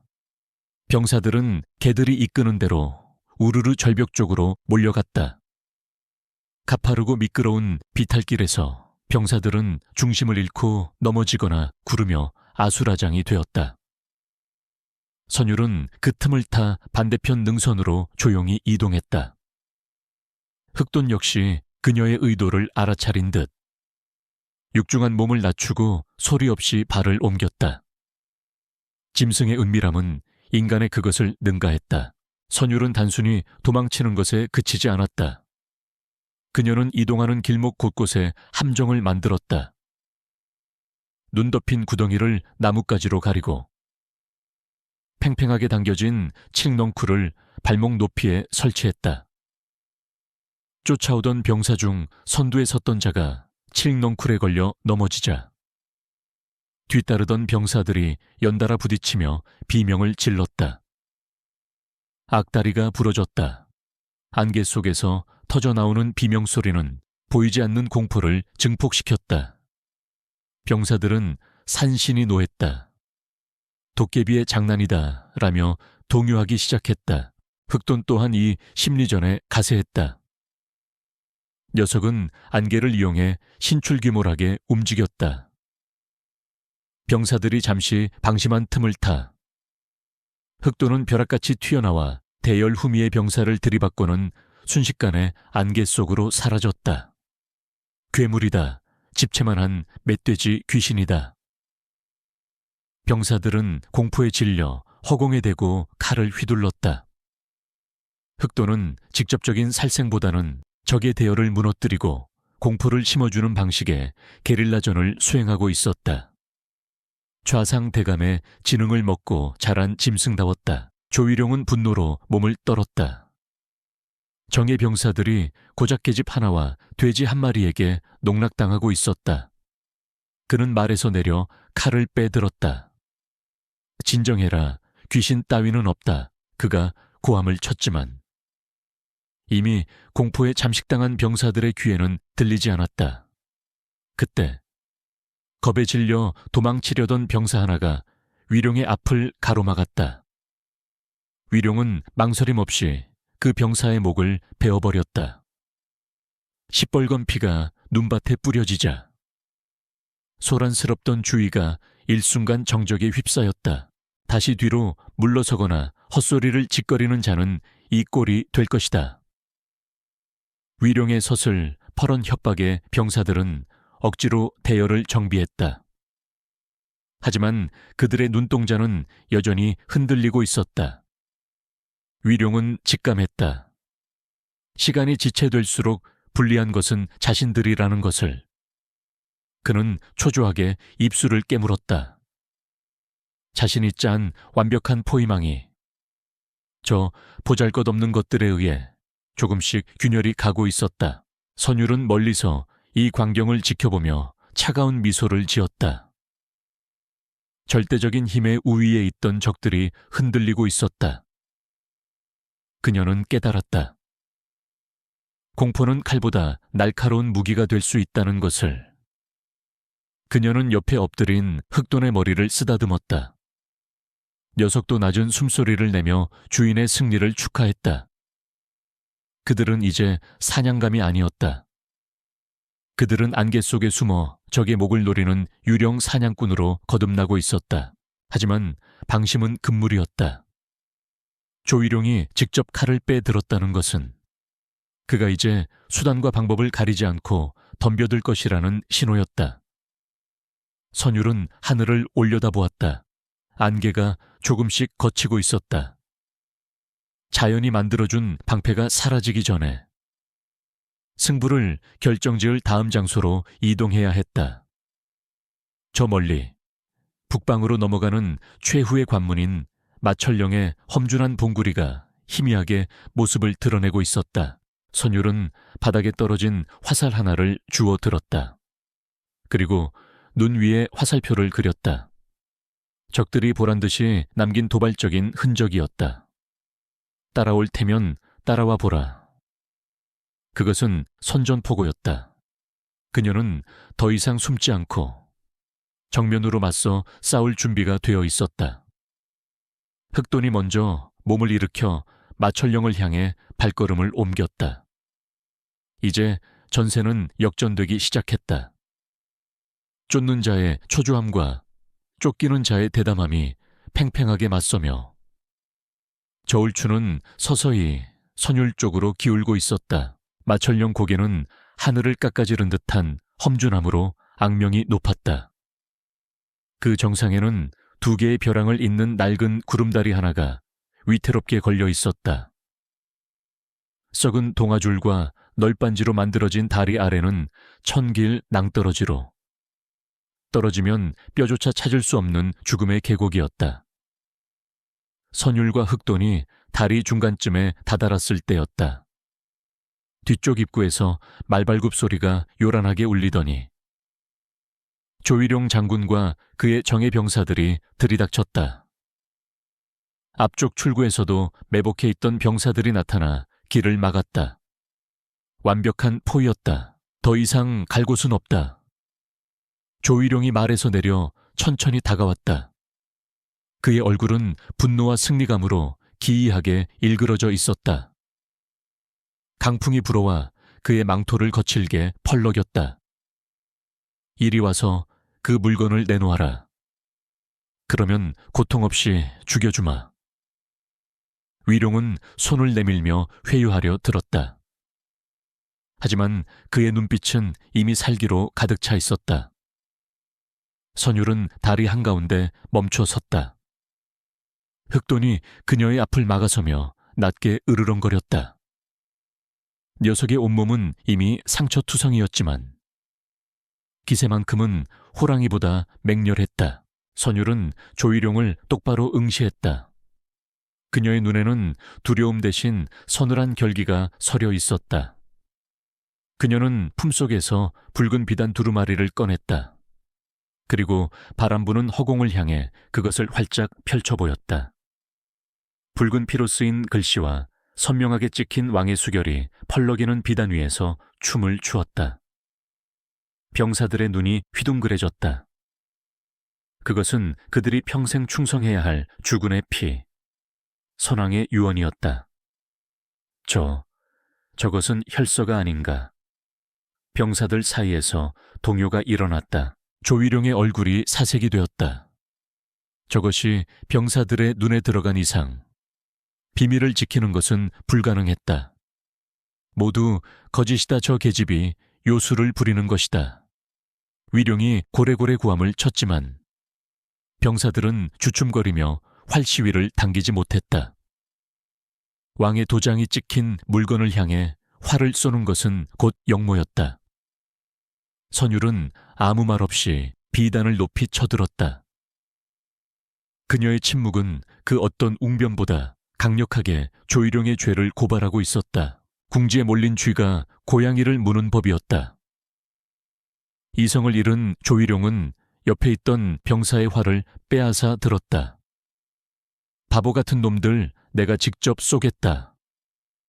그는 떨리는 손으로 화살을 매기고 시위를 당겼다. 조준점은 정확히 선율의 심장이었다. 팽팽한 긴장감이 다리 위를 감돌았다. 선율은 눈을 감지 않았다. 죽음이 눈앞에 다가왔지만 진실을 밝힌 이상 후회는 없었다. 피웅 날카로운 파열음과 함께 화살이 바람을 가르고 날아갔다. 그 짧은 찰나 검은 그림자가 선율의 앞을 가로막았다. 흑돈이었다. 녀석은 선율을 밀치고 자신의 가슴을 활짝 열어 화살을 받아냈다. 퍽 하는 끔찍한 소리가 났다. 화살은 흑돈의 두꺼운 가죽을 뚫고 왼쪽 어깨에 깊숙이 박혔다. 흑돈이 고통스러운 비명을 질렀지만 녀석은 쓰러지지 않았다. 네 발로 버티고 서서 선율을 보호하는 거대한 방패가 되었다. 이 끈질긴 짐승놈이 조위룡은 분에 못 이겨 다시 화살을 꺼내 들었다. 하지만 이번에는 병사들의 눈빛이 달라져 있었다. 짐승조차 주인을 위해 목숨을 바치는데 자신들은 역적의 명령을 따라야 하는가에 대한 회의감이 번져나갔다. 위룡은 깨달았다. 자신의 권위가 무너지고 있음을. 그는 활을 집어던지고 허리춤의 장검을 뽑아 들었다. 못 갖는다면 차라리 없애버리겠다. 그는 미친 사람처럼 웃으며 다리를 지탱하고 있는 굵은 동아줄을 향해 칼을 내리쳤다. 안 돼. 선율이 처음으로 목소리를 내어 비명을 질렀다. 쩌저적. 툭. 낡은 동아줄이 칼날에 끊어지는 소리가 났고 다리의 한쪽 지지대가 힘없이 무너져 내렸다. 균형을 잃은 다리가 급격하게 기울어졌다. 선율과 흑돈의 몸이 허공으로 붕 떴다. 다리는 수직으로 꺾이며 절벽 아래로 처박혔다. 다행히 반대쪽 줄이 끊어지지 않아 다리는 완전히 추락하지 않고 절벽 중간에 대롱대롱 매달리게 되었다. 선율은 가까스로 널빤지 틈새를 붙잡고 매달렸다. 아래를 보니 까마득한 낭떠러지가 입을 벌리고 있었다.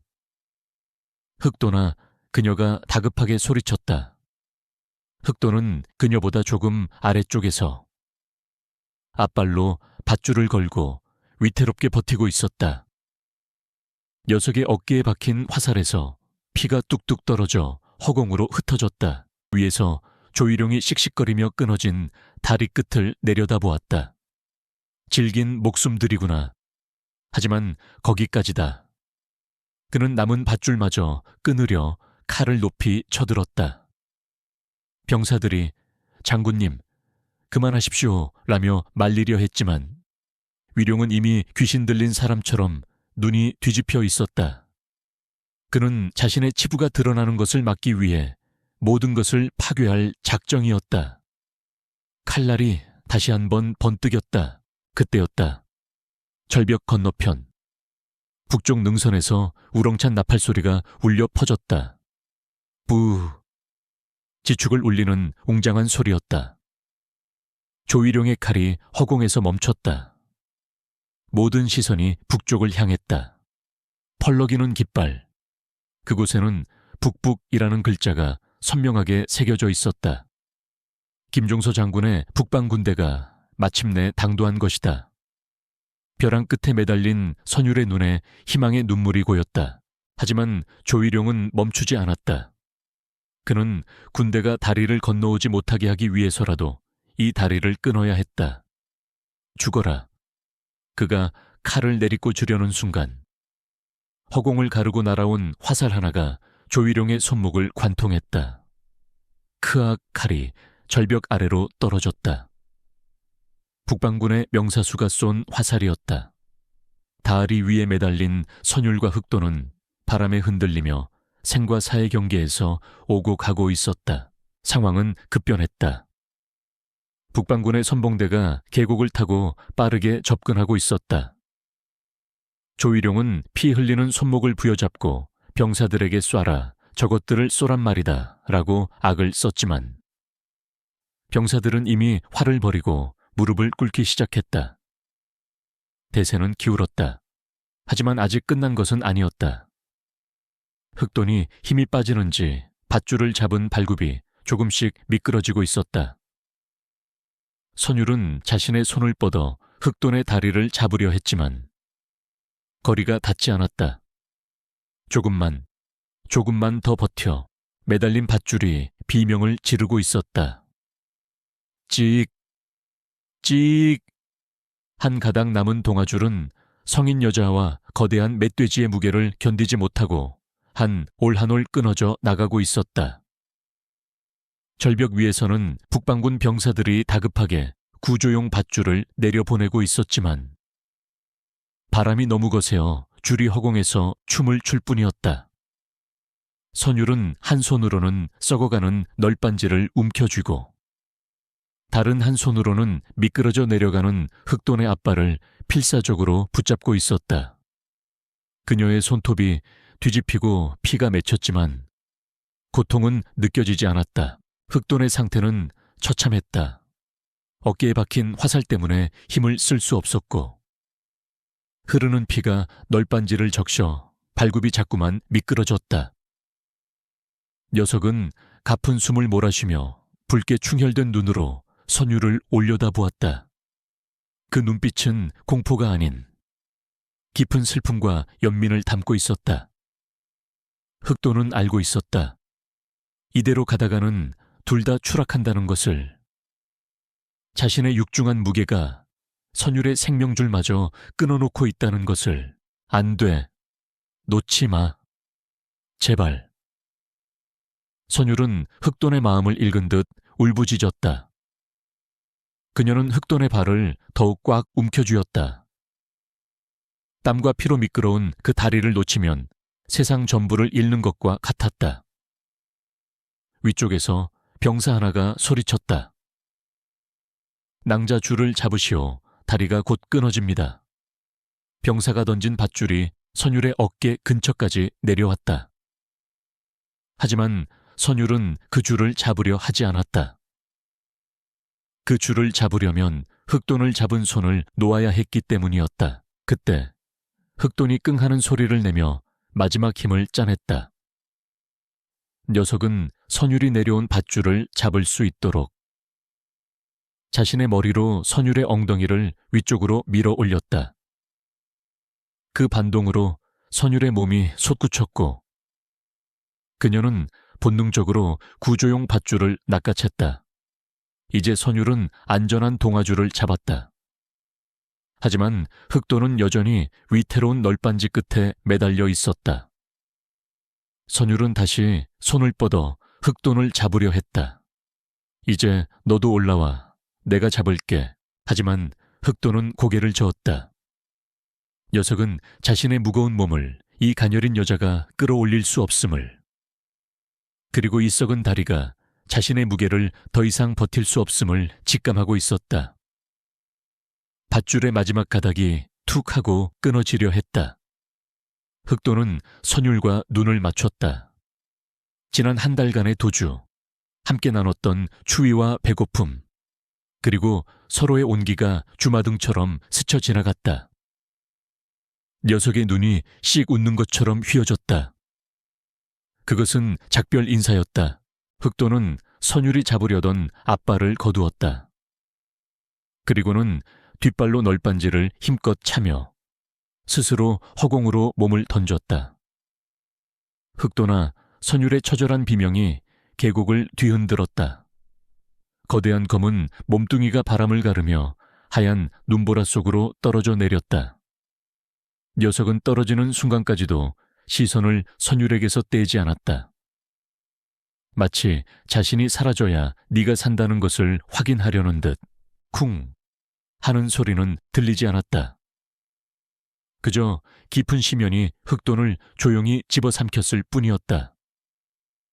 선율은 허공을 향해 손을 뻗으며 오열했다. 그녀의 몸이 병사들에 의해 절벽 위로 끌어올려졌다.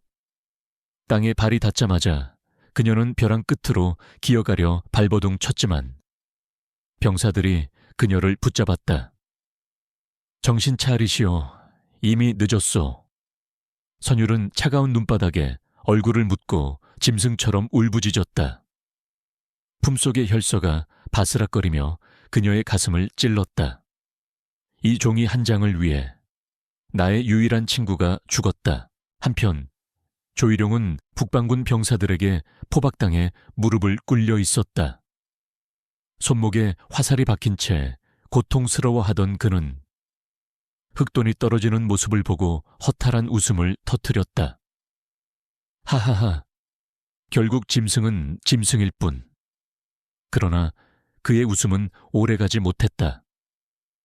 김종서 장군이 다가와 조일용의 턱을 걷어찼다. 내 놈은 그 짐승의 발톱대만도 못한 인간이다. 짐승은 충의를 알고 제 몸을 던졌으나 너는 욕심에 눈이 멀어 군왕을 독살하고 나라를 팔아먹으려 했으니. 선율은 비틀거리며 일어났다. 그녀는 품에서 붉은 비단 두루마리를 꺼내 김종서 장군에게 바쳤다. 손은 떨리고 있었고 눈물은 멈추지 않았다. 장군은 혈서를 받아들고 내용을 확인한 뒤 깊은 탄식과 함께 선율 앞에 고개를 숙였다. 그대가 이 나라를 구했소. 그리고 저 짐승이 그대를 구했구려. 눈보라가 멈추고 구름 사이로 햇살이 비치기 시작했다. 승리는 확정되었다. 역적 조일용은 압송될 것이고 선왕의 억울함은 풀릴 것이다. 하지만 선율에게 그 승리는 너무나 차갑고 공허했다. 그녀는 절벽 아래를 하염없이 내려다보았다. 저 깊고 어두운 곳 어딘가에 그녀의 따뜻했던 집이 차갑게 식어가고 있었다. 사람들은 환호하고 있었다. 정의가 승리했다고, 역적이 패배했다고. 하지만 선율의 귀에는 그 환호성이 들리지 않았다. 오직 바람 소리에 섞인 흑돈의 꿀꿀거리는 소리, 거친 숨소리만이 환청처럼 들려올 뿐이었다. 그녀는 승리자가 아니었다. 그녀는 가장 소중한 반쪽을 잃어버린 세상에서 가장 외로운 생존자였다. 한양의 저작거리에 내걸린 조일용의 효수된 머리가 말라 비틀어질 무렵 계절은 겨울을 지나 완연한 봄으로 접어들었다. 조정은 안정을 되찾았고 선왕의 억울한 죽음은 만천에 밝혀졌다. 김종서 장군은 그 공을 기려 선율에게 큰 상을 내리려 했다. 기와집과 비단, 그리고 평생 놀고 먹을 수 있는 재물이 그녀 앞에 놓였다. 관례의 높은 분들은 그녀를 충의를 아는 의녀라 칭송하며 궁에 머물기를 권했다.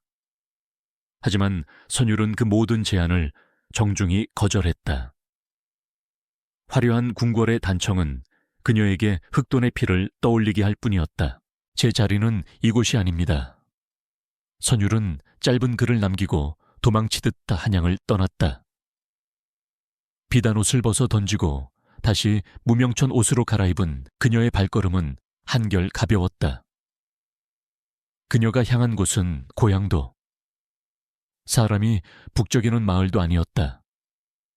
그녀는 흑돈과 함께 넘었던 그 험준한 산, 마철령으로 되돌아가고 있었다. 눈이 녹은 산길에는 진달래가 흐드러지게 피어 있었고 계곡물 소리는 청아했다. 몇 달 전 그토록 시리고 아팠던 그 길이 이제는 따뜻한 봄 기운으로 그녀를 맞이하고 있었다. 선율은 며칠을 헤맨 끝에 마철령 절벽 아래 사람이 닿지 않는 깊은 계곡 바닥에 당도했다. 수풀을 헤치고 들어간 그곳에 자연의 일부가 되어가고 있는 흑돈의 흔적이 있었다. 짐승들이 훼손하지 못하게 가시덤불이 감싸 아는 그곳에 하얗게 바랜 뼈들이 고요히 누워 있었다. 뼈 사이사이로 이름 모를 들꽃들이 피어나 죽음의 냄새 대신 향긋한 꽃내음을 풍기고 있었다. 선율은 그 앞에 주저앉았다. 통곡은 나오지 않았다. 그저 오랜 친구를 다시 만난 듯한 먹먹한 그리움이 가슴을 채웠다. 많이 추웠지. 이제 따뜻한 곳으로 가자. 선율은 뼈를 하나하나 정성스럽게 수습했다. 그녀는 양지 바른 언덕 위, 북쪽 하늘이 가장 잘 보이는 곳에 돌을 쌓아 무덤을 만들었다. 비석 대신 흑돈이 좋아했던 둥근 호박돌 하나를 올려두었다. 그리고 그녀는 그 옆에 작은 초가집을 짓고 정착했다. 세상과 단절된 삶이었지만 그녀는 외롭지 않았다. 바람이 불면 흑돈의 숨소리가 들리는 듯했고 비가 오면 녀석의 천이 느껴지는 듯했다. 세월이 흘러 마철령 고개에는 새로운 전설이 생겨났다. 험한 산길을 지나는 나그네들이 길을 잃거나 호랑이를 만나 위기에 처할 때면 어디선가 집채만한 검은 돼지가 나타나 길을 안내해주고 사라진다는 이야기였다. 사람들은 그 돼지를 상군 샨준의 사자 혹은 의돈 이툰이라 부르며 산신각에 제사를 지냈다. 그 산신각을 지키는 이는 나이 지긋한 여인이었는데 사람들은 그녀가 어디서 왔는지 왜 그곳에 사는지 아무도 몰랐다. 어느 늦가을 저녁 노을이 붉게 물든 시간이었다. 백발이 성성해진 선율은 흑돈의 무덤가에 앉아 저 아래 세상을 내려다보고 있었다. 그녀의 손은 거칠어졌고 얼굴에는 주름이 깊게 패였지만 눈빛만은 여전히 맑고 깊었다. 그녀는 무덤 위에 잘 익은 산밥 몇 톨을 올려놓으며 미소 지었다. 그곳에서는 배고프지 않니? 나는 여전히 네가 먹던 꿀꿀이죽 냄새가 그립구나. 그때 숲속에서 부스럭거리는 소리가 들렸다. 멧돼지 한 마리가 숲에서 나와 선율을 빤히 바라보았다. 검은 털에 윤기가 흐르는 녀석이었다.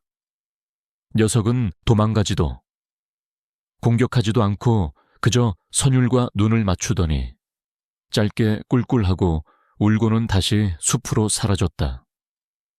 선율은 그것이 우연이 아님을 알았다. 흑돈은 떠나지 않았다. 녀석은 산이 되고 바람이 되고 숲이 되어 여전히 그녀의 곁을 맴돌고 있었던 것이다. 선율은 자리에서 일어났다.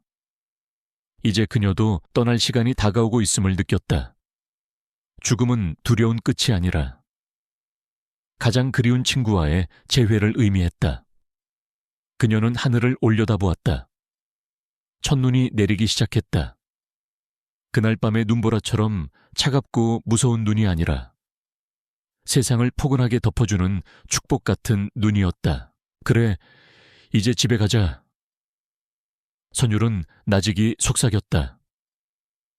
그녀의 시선은 무덤 너머 눈 덮인 산봉우리 어딘가를 향해 있었다.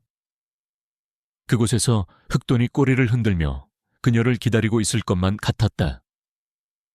이야기의 끝은 슬픔이 아니었다. 그것은 긴 여행을 마친 두 영혼이 마침내 안식처로 돌아가는 고요하고 아름다운 귀환이었다. 바람이 불어와 쌓인 눈을 흩날렸고 전설은 그렇게 산의 일부가 되어 영원히 남았다.